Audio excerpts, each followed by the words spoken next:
Hi, it's Clarence here, and today we're going to be talking about Eternal Step. It was created by Once More with Gusto and published thanks to Green Man Loaded.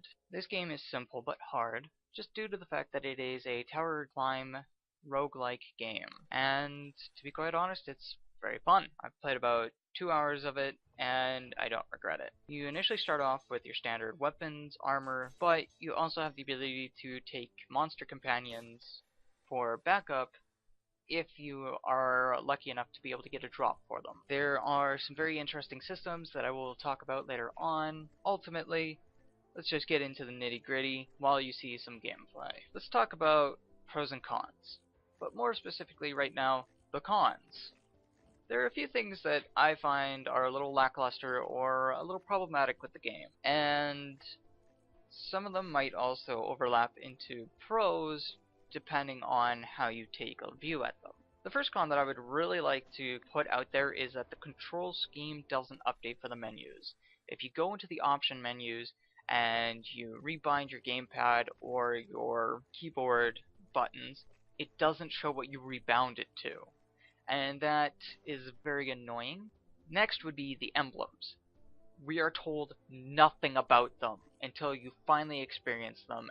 The game then tells you, by the way, you can use these to upgrade yourself. Okay, how do I get them? How do I earn them? Is there specific monsters that I have to beat? Is there specific level requirements? Like, what are the prerequisites for obtaining them? The wall hitbox. When I first started playing it, I found myself dying not because of incompetence, but because I got stuck on walls so very often that it ended up getting me trapped. And I ended up dying to slimes. Next thing that I'd like to talk about, which kind of also doubles as a pro, is the way that the lore is unlocked, as well as the gear system. And that's through actually progressing through the tower. Now, this will be a major turnoff right now for those of you who are not there for the lore through playing the whole game, which is from floor 1 to 100, beating the boss and unlocking all the lore, as well as all the gear. Now about that options menu, there's also no sound options when you go into the option menu. And this is something that's also a bit of a pet peeve, but really shouldn't have to be explained. That is something that is an absolute must if you're making a game. This shouldn't need explaining. And to wrap up the cons here, when you initially go through, you get taught all this stuff, but then you never get to see it again.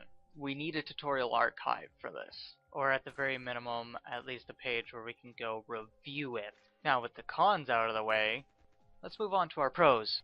The combat system. It is really easy to grasp and not that hard to master.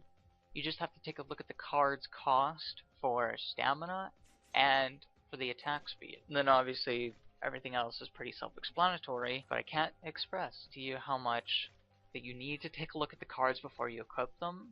Not just say, ooh, blue number, it's better. Because sometimes they have drawbacks.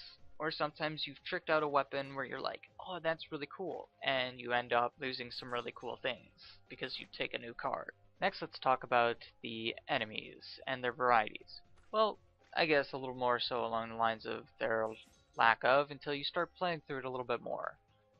As you go through, you're initially going to be fighting slimes and skeletal archers.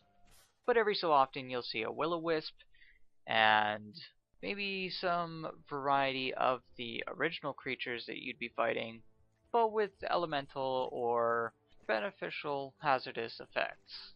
So this can be seen as a pro and a con all bundled into one, but it's mainly a pro because it teaches you the basics of like, this is what you're going to be fighting.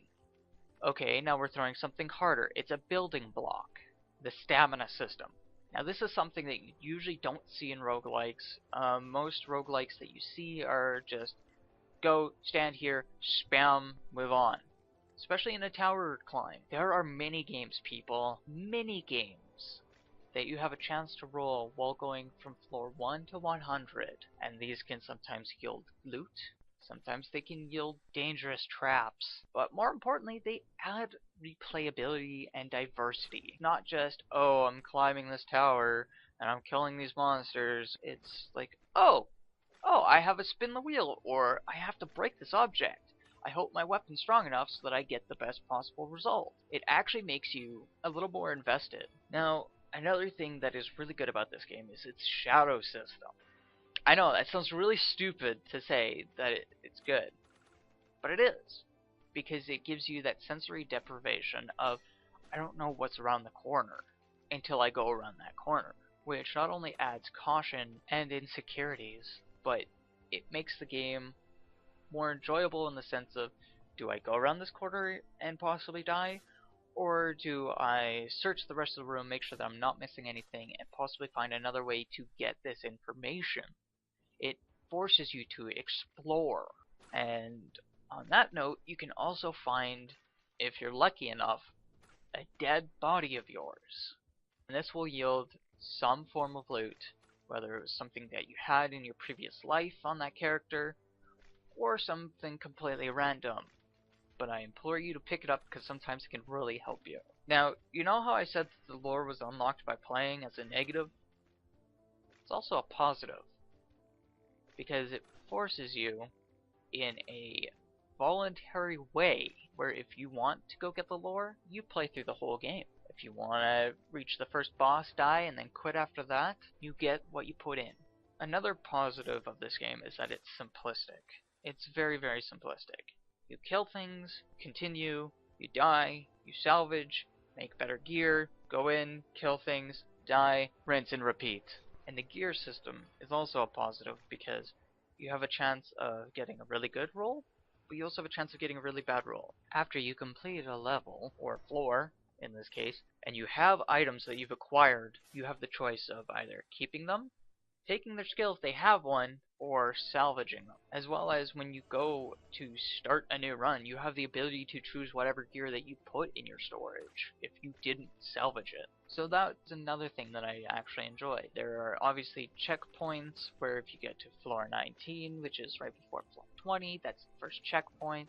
19 floors after every boss, so it'd be floor 19, floor 39, 59, 79, 99, you'll be able to continue from there. Now, with the pros and cons out of the way, I would like to end with this conclusion of this game is fun.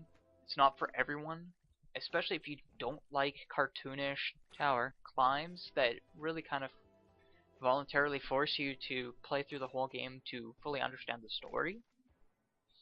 But for me, I give it about a 7.5 out of 10 just for what they've done and for all the things that I've personally found enjoyment in through all the positive and negatives. And if you're a roguelike person who also likes games where you climb up through a tower, killing things with the added ability of possibly rolling a minigame for a floor so that you can have wacky fun times, I would say buy it. If it's not for you, obviously you're not going to buy it. If it's something that you're interested in, you're a fan of the genre, try it. If you don't like it, you know what to do. Other than that, I thank you guys for listening. See you next time, guys. Bye.